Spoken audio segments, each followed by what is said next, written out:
You hate government, one of them libertarian types, or maybe you just can't stand the president, gun grabbers, or warmongers. Me too. That's why I invented LibertyStickers.com. Well, Rick owns it now, and I didn't make up all of them, but still, if you're driving around and want to tell everyone else how wrong their politics are, there's only one place to go. LibertyStickers.com has got your bumper covered. Left, right, libertarian, empire, police, state, founders quote, central banking. Yes, bumper stickers about central banking. Lots of them. And, well, everything that matters. LibertyStickers.com. Everyone else's stickers suck. All right, you guys. Welcome back to the show here. I'm Scott Horton. This is my show. 3 to 5 at apsradionews.com. dailypaulradio.com. scotthorton.org/radio. anomalyradio.com. Man, I'm sorry, Miles. I always forget Miles. I suck. anomalyradio.com. 3 to 5 Eastern time, that is. Weekdays. And then, of course, all the archives, the interviews and the whole show archives are all there for you at scotthorton.org. And next up is our friend Ray McGovern. Welcome back to the show, Ray. How are you doing? Thanks, Scott. Doing well.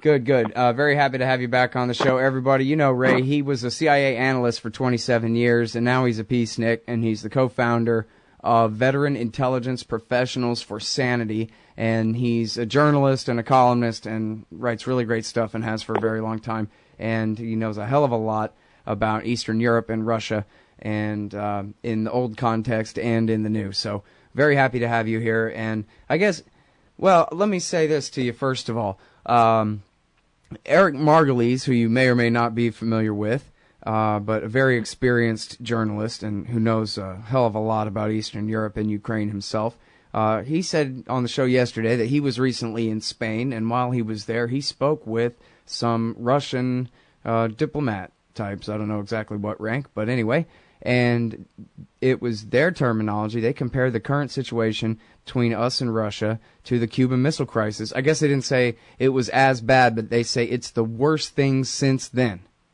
And so I chimed in and said, well, what about when Reagan ended détente and went back to brinksmanship? That was kind of a big deal, right? You know?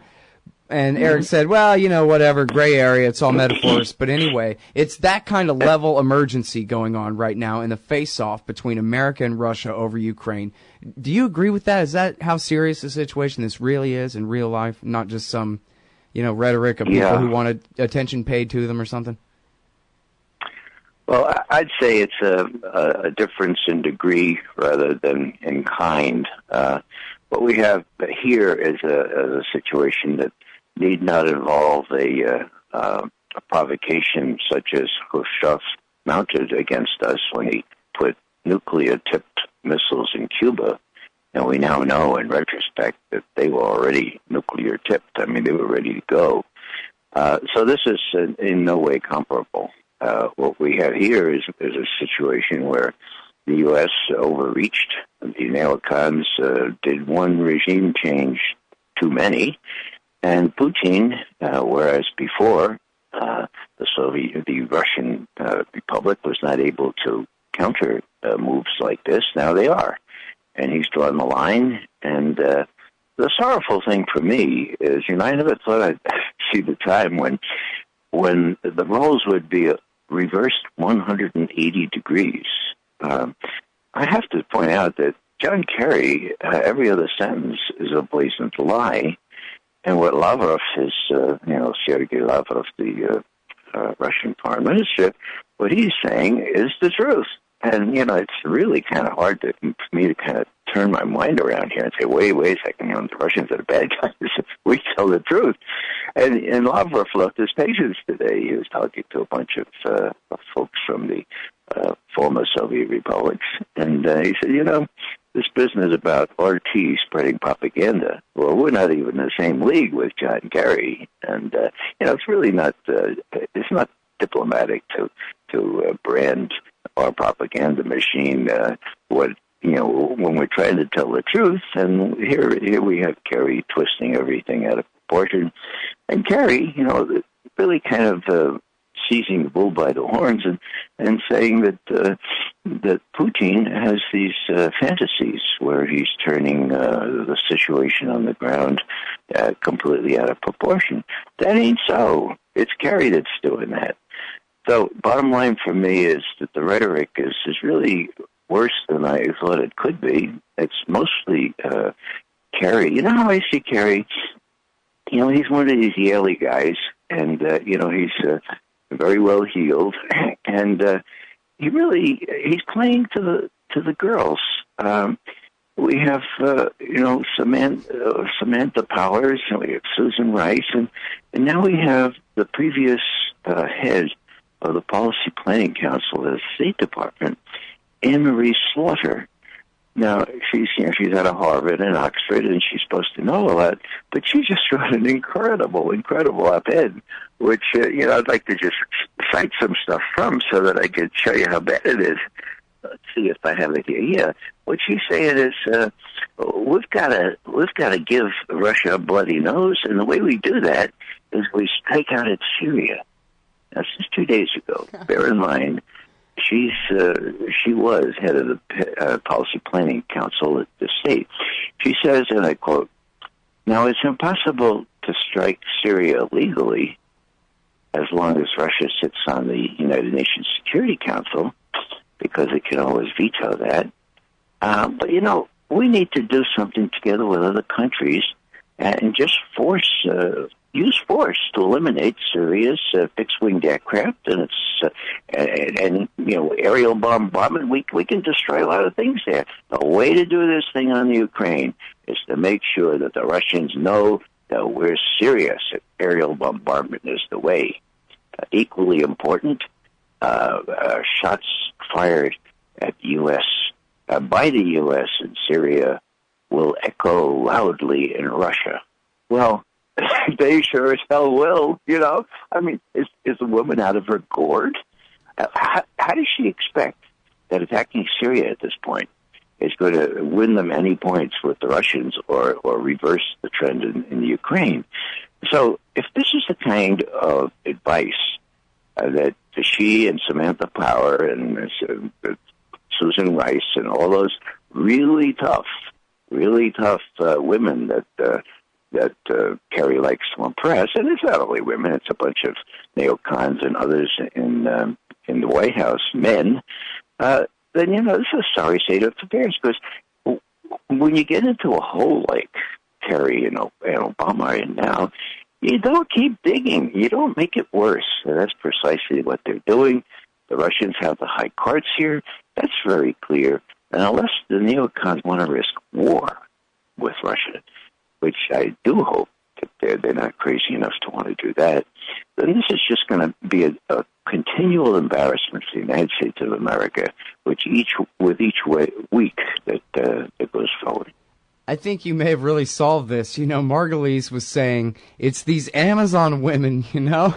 It's Rice and Power, and I don't know if he mentioned Slaughter in his same thing. And he was just saying basically that they're completely ignorant but bloodthirsty and exactly the wrong kind of people to be making this policy. And if you compare them to earlier generations of American policymakers, they're just, you know, they're like the TV show version, the Saturday Night Live version of the way things used to be. As bad as they were, at least they were competent in their evil, that kind of thing. But now I think you've really tied it up with, and Kerry's just strutting around trying to impress them. And meanwhile, they're taking us all on the road to hell and maybe the extinction of mankind, but, you know, that's not that big of a deal. Well, you know, I know somebody that went to prep school with Kerry, right? And I said, what do you think about Kerry? He said, well, you know, the word about Kerry was that he never gives up the puck. So he's a big hockey player, but he never passed the puck. And we lost most of our games. Now, I like to use it as a metaphor here. I mean, as long as we let Kerry keep the puck, and we'll get not only lose this game, but take a real bloody nose diplomatically. Lavrov is making a fool of him. And when Kerry is just kind of desperate to call people names, well, the rest of the world is looking on and saying, well, who is this guy? Who is this guy? It's very much like, you know, this is related only in the sense that it shows what kind of person Kerry is. You know, when Putin had this big decision to make as to whether he'd allow Edward Snowden to have political asylum in the Soviet Union, Kerry got up several times before the microphone. Mr. Putin, you must give up Edward Snowden. I know there's no extradition treaty between the U.S. and Russia, but you must. And I get to see Putin sitting around with his advisor just saying, who is this guy, Who is this guy telling me I must, And I dare say that probably played into Putin's decision to do the right thing with respect to Snowden. So on this as well, Kerry's making a grand fool of himself, and I wish he'd give up the puck. Yeah. Well, I mean, I saw him on TV yesterday, and yeah, he's completely out of his mind, or at least he's crazy to think that nobody can see through his protestations when he's saying, the Russians aren't making the rebels in eastern Ukraine, or whatever you call them. I'm not trying to characterize them as targets for anyone. The people the protesters who seized the buildings in eastern Ukraine there, the Russians have done nothing to make them leave. Well, but they weren't invited to the meeting, and they didn't sign the agreement. Only the Russians did. And I don't know to what degree. Maybe the Russians haven't even tried to advise them to give up the buildings like the deal or something. But for Kerry to sit there and yell and scream and stamp his feet about it, when everyone, all 7 billion of us know that America just did a regime change overthrew a democratically elected government in Kiev, that the reason these people are protesting and seizing these buildings is because they're refusing to accept the authority of that coup d'etat government, and he's going to sit here and pretend that they don't have the right to seize the buildings when seizing buildings is exactly how the Nazis got the coup done a few hundred miles to the west of there, and everyone on earth knows it. What the hell is he even talking about? The only people buying it are the CNN anchors. But everybody else is rolling their eyes going, who hired this guy, George W. Bush or something? What is this? It's ridiculous. It's laughable. And see, now I talked us all the way to the damn break. How rude of me. Anyway, that's all right, because when we get back, we're going to have more with the great Ray McGovern on the situation in Ukraine. It's the Scott Horton Show.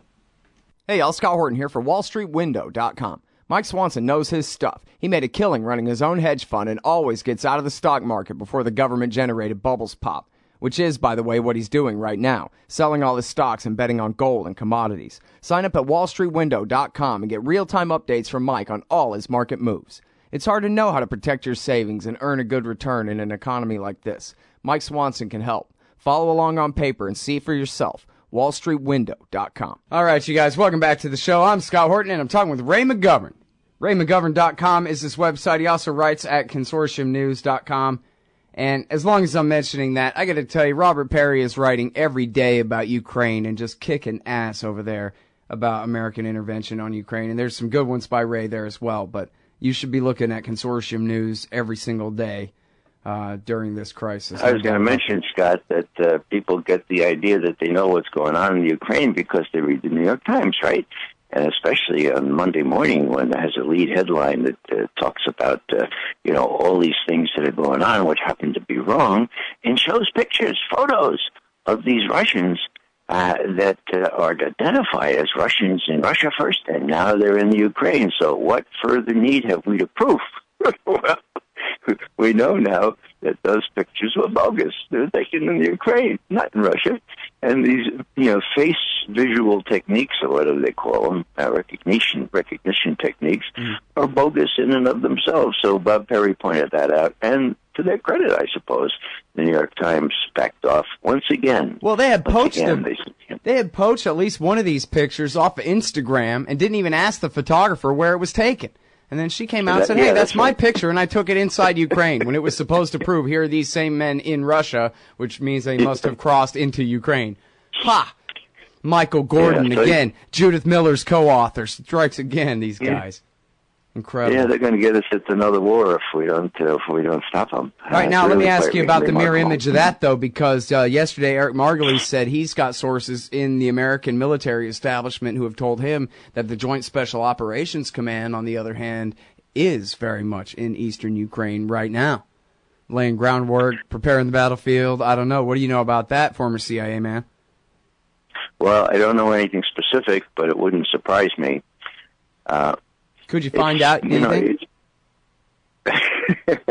I'm not sure I could find out right away, but it goes without saying that you not only have the National Endowment for Democracy, which was sort of the replacement for CIA covert action, overthrowing governments. We do regime change now. That's supported by all manner of surreptitious activity, most of which has been stoking the problems in Kiev and the surrounding areas. We even have people who are trained in Poland who talk about how they've recruited folks to go to Poland, get trained in how you create disturbances in public squares like the Maidan, and end up in Ukraine. So it doesn't surprise me in the least.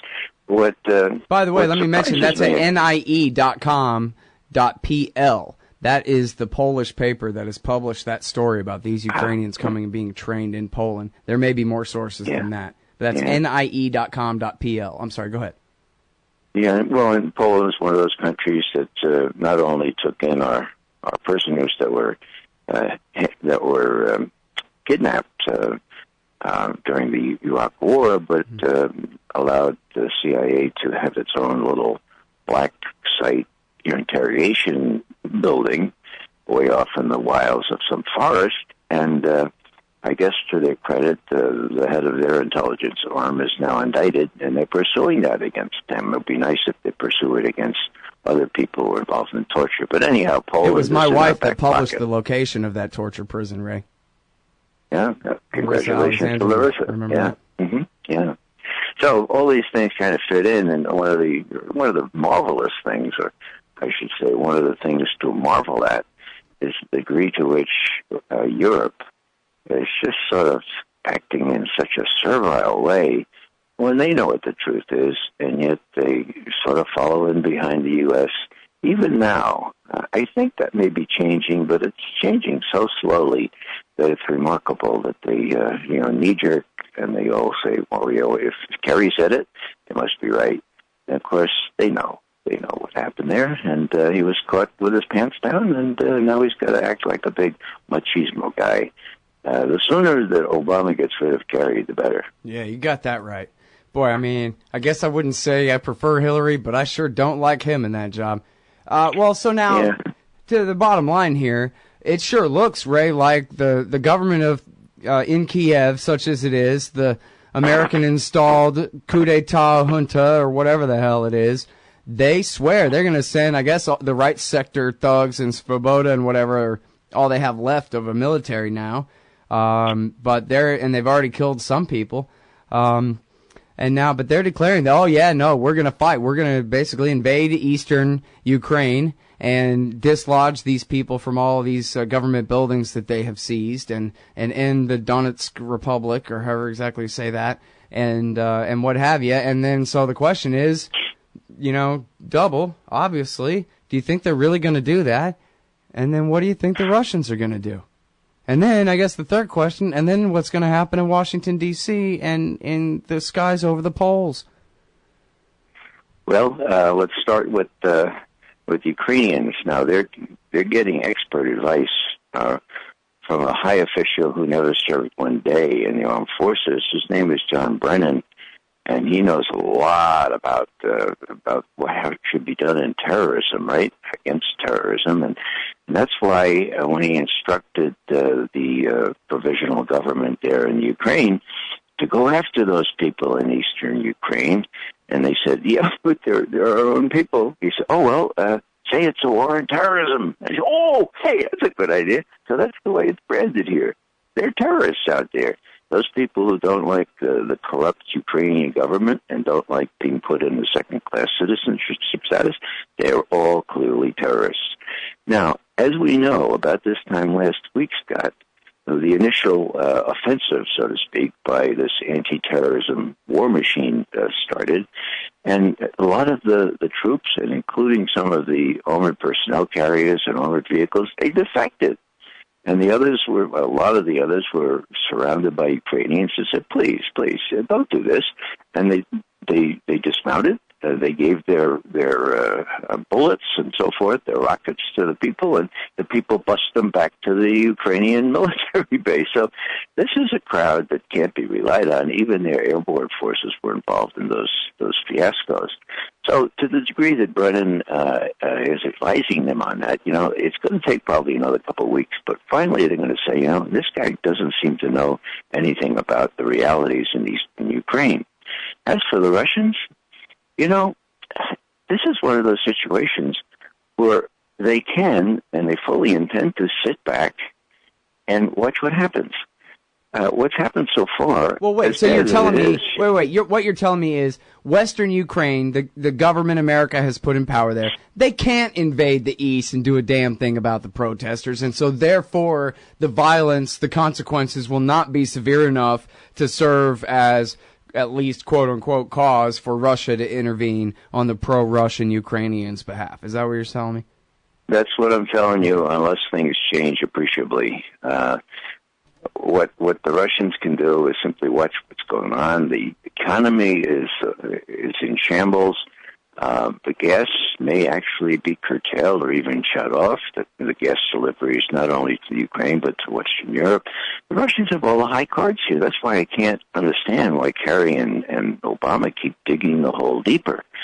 Now, if things change, as bad as one life or 5 lives lost is, what we're getting is a hyped situation where you have some Raiders guys and a couple other people in these little towns out in the eastern Ukraine, and every time somebody takes a shot at somebody else, well, that's a major development.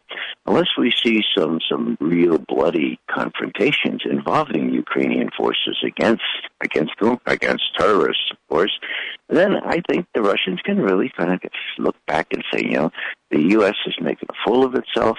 We have the high cards. We can just wait and see what happens. If the U.S., if the IMF wants to give Ukraine $18 billion, hey, that's great, because they owe us big time, like $5 billion right off the top. Now, as far as the U.S. is concerned, this is the real problem. I don't know who the heck is running our foreign policy. If it's the likes of Samantha Power and Anne-Marie Slaughter and these really tough women, and, as I say, the tough young men there in the White House as well, then Kerry's got to stand up to them just as he did, to his credit, right when he was inches away from attacking Syria. He's got to realize that he's got allies here, and one is the Chairman of the Joint Chiefs of Staff, Martin Dempsey, and the other, hopefully, is those serious people in the CIA who will be advising Obama, look, there's a history here, for God's sake, the Crimea, that became part of the Ukraine by a fluke, by an accident of history. Khrushchev was Ukrainian. He needed some support after Stalin died. And so he said, hey, let's give the Crimea to Ukraine. It didn't matter a whit, because they were all part of the same Soviet Union. And who would have thought that the Soviet Union would implode in just a couple of years, okay? So now it matters. And for Obama to not understand that Russian interests are really important, and specifically in that area where we have the base of the Black Sea Fleet, for Obama not to understand that U.S. national interests are not affected in any way by what the Russians do in that area, well, if he doesn't understand that, then he's a tool in the hands of these Kerrys and neocons and so forth. Then I begin to really worry. Right now, I'm just kind of bemused and more worried than I was last week, let's put it that way. But I still think you have the Geneva Accords there. They need to be implemented. Until I see 500 rather than 5 people killed on a given day, I'm not going to be all that concerned. Well, good. Because actually, my plan is to die when I'm 80 or 90 something in a rocking chair on my front porch, and not because of H-bombs landing on my head. Oh, well, I hope you'll have enough clean water and clean air to live that long, Scott. Well, that's an entirely different question. It depends on how long we let the Pentagon continue being the world's worst polluters. But anyway, hey, let me ask you this. Yeah. Strategery-wise, Because it does make sense. All the reasons, especially the H-bomb reasons, why cooler heads must prevail in this case. I'm going to go ahead and be happy with that. But what about strategy-wise over the long term? It seems like, and I wonder, do you think they got to have some consciousness that they're actually at least in danger of, if they haven't already done it, seems like they're in danger of really healing the Sino-Soviet split that Kissinger and Nixon worked so hard to engineer back in to exploit, really. You tell me the story. You were there back in the 1970s. And by the way, I'm keeping you way over time here. I hope it's all right with you. And so how stupid is that to push Russia and China back into alliance over all the differences that they've always had? Well, it's supremely stupid is the answer to your question. That was my portfolio in the 60s and 70s, the Sino-Soviet dispute. And we were all pretty surprised that the Russians and the Chinese did find their way to cooperate in another decade.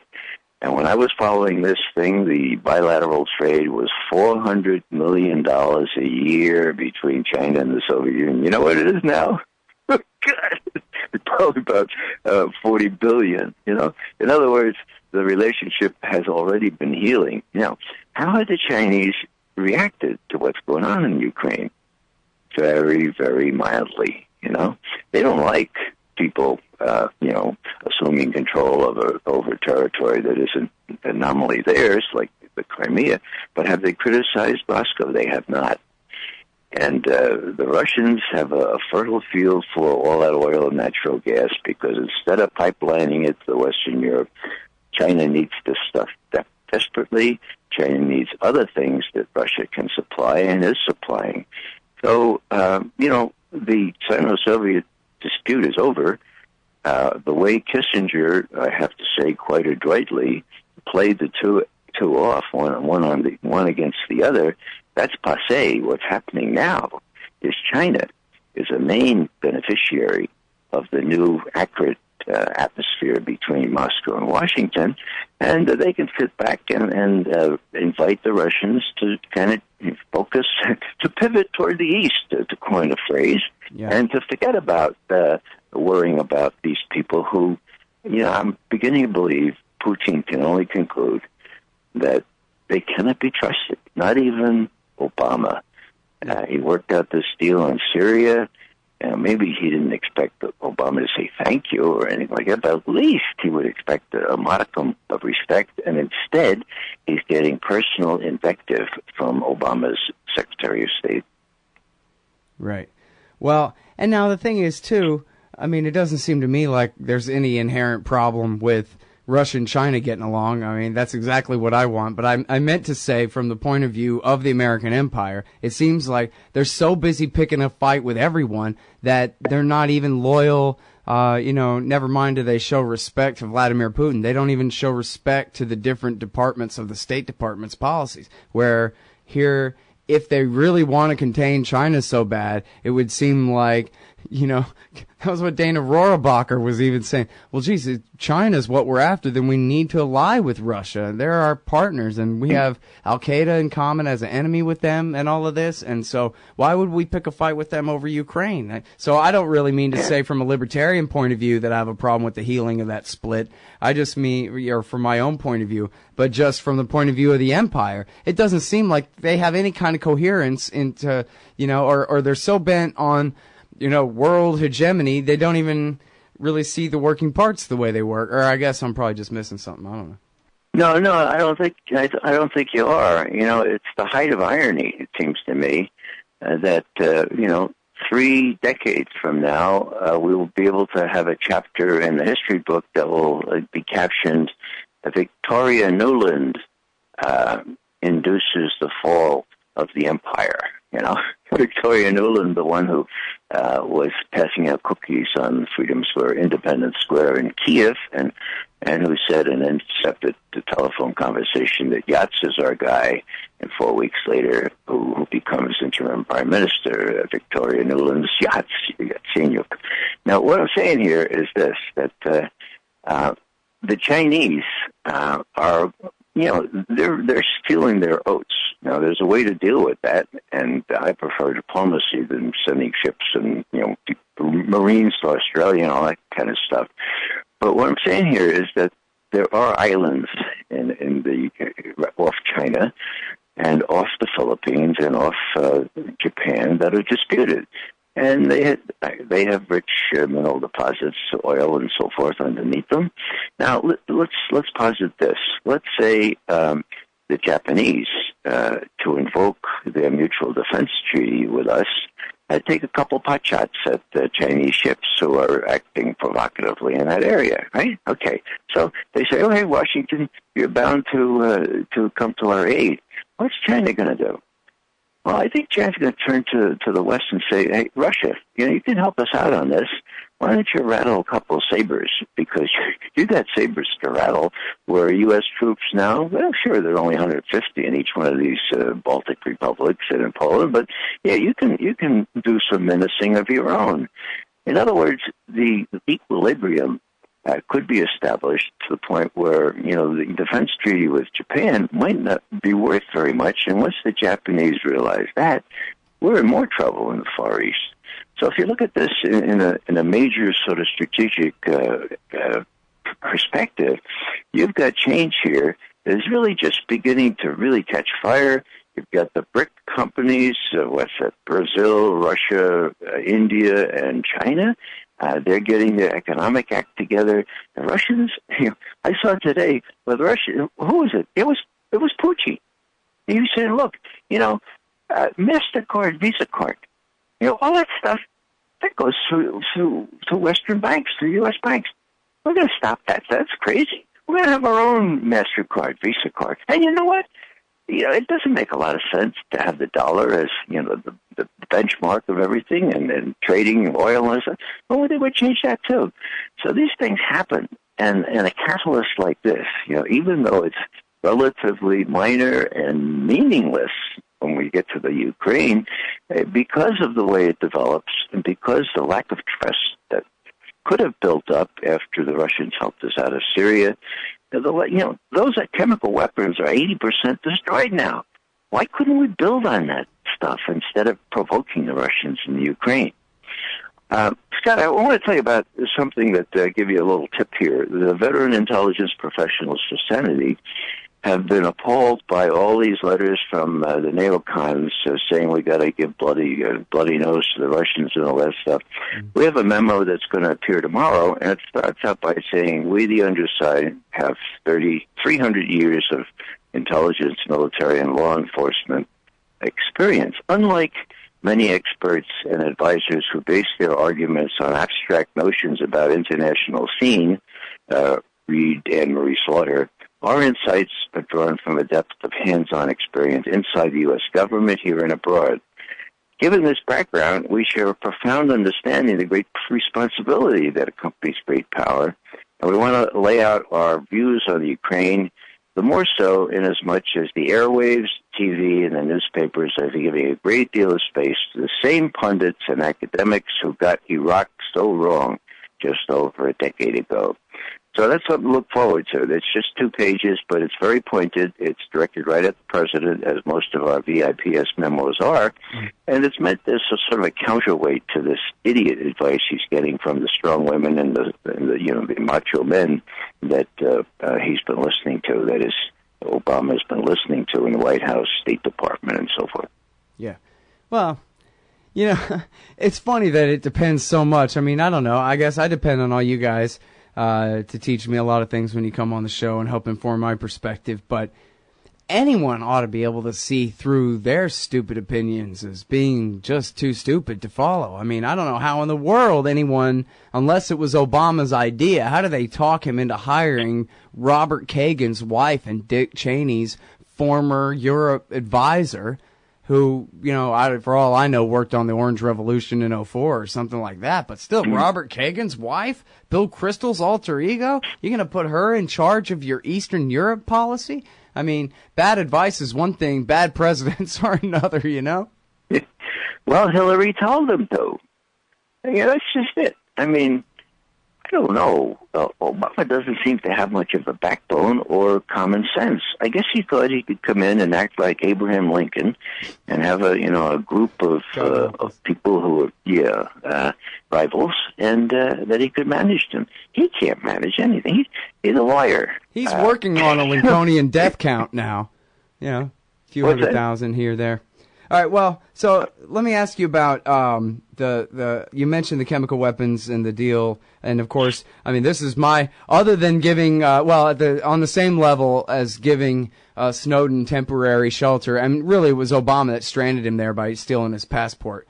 But anyway, giving Snowden shelter, but then also giving Obama this out to avoid the war on his stupid red line that he had put down over the supposed Syrian government chemical weapons attack last August, and resolving that. I mean, that was almost, still looking back, it's just unbelievable how close to a bombing campaign we were, and then it was called off. I mean, that's just absolutely unheard of, and I gotta, be personally grateful to the guy for that, for stopping that war. Everybody should be. But then all the headlines lately are, yep, but then what does Assad do? Oh, he might have given up 80% of his weapons or something, but here he is attacking civilians with chlorine gas. And I know you're not buying the official story of what they said about the attack last August, and we've spoken about that at length recently and back then as well. But what about these recent chlorine gas attacks? It can't be impossible that it's Assad that did it, or do you know otherwise? Well, I don't know otherwise, but it strikes me as the old Karl Rove tactic here. When somebody accuses you of something, well, then you turn it around, you accuse them of precisely the same thing, and at the very least you sow great confusion. There were anti-Semites on the Independence Square in Kiev.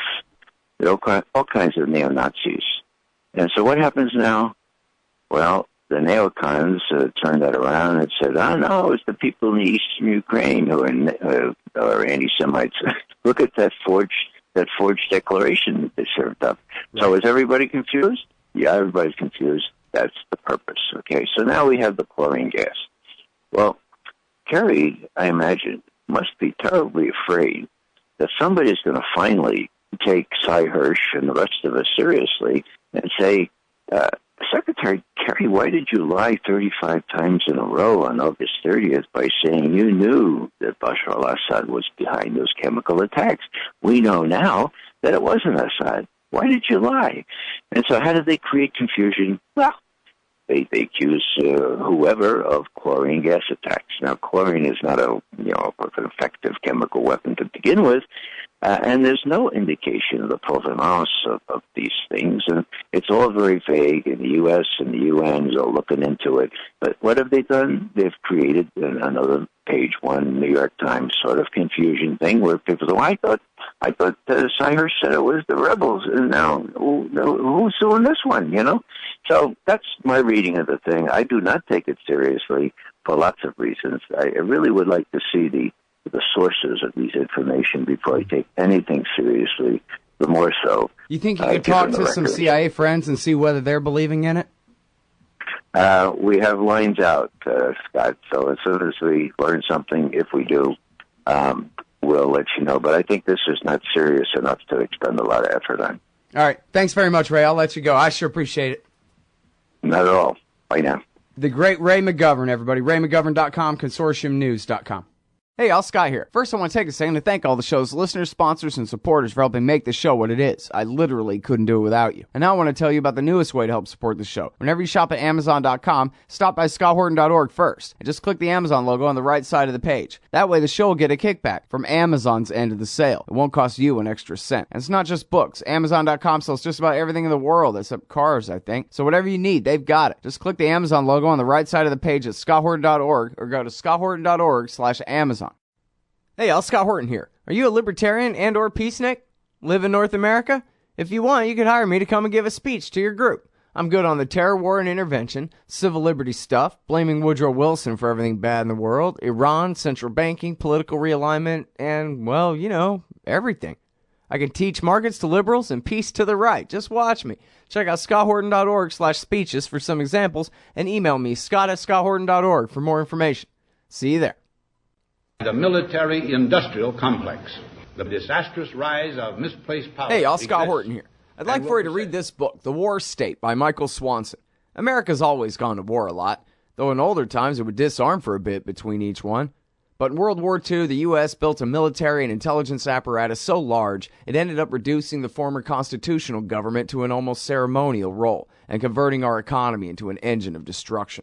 In The War State, Michael Swanson does a great job telling the sordid history of the rise of this national security state, relying on important first-hand source material, but writing for you and me. Find out how Presidents Truman, Eisenhower, and Kennedy all alternately empowered and fought to control this imperial beast, and how the USA has gotten to where it is today. Corrupt, bankrupt, soaked in blood, despised by the world. The War State by Michael Swanson, available at Amazon.com and at Audible.com. Or just click the logo in the right-hand margin at scotthorton.org. We should take nothing for granted. Oh, John Kerry's Mideast peace talks have gone nowhere. Hey, y'all, Scott Horton here for the Council for the National Interest at councilforthenationalinterest.org.